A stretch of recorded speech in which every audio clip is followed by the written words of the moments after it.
United States, we're used to the returns from states coming in as the polls close across the country.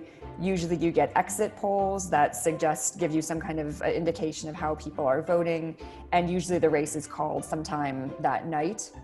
This year, though, of course, it's the first time that we're voting in a pandemic, so things are going to look a lot different. Again, many voters have already voted. Many are expected to turn out on Election Day as usual, but many others will just be submitting their ballots over these next few days and even up until Election Day, when some states are allowing ballots to just be postmarked by Election Day.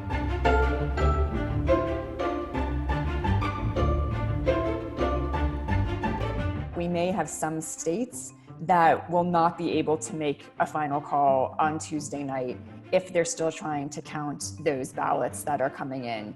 That includes some key states like Pennsylvania and Michigan, where their state law does not allow them to start counting those ballots until Election Day, whereas others have been able to start in the weeks before. So it's really important that some of these battleground states, that we remember that they may not have an answer right away.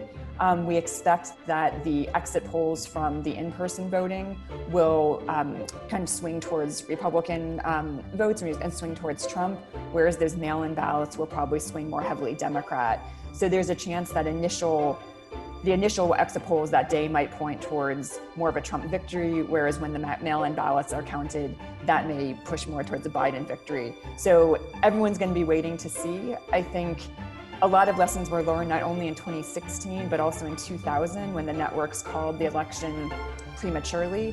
So I do think there's a bit more caution and wise restraint in terms of waiting to make sure everything is in and everything is counted before this election is called.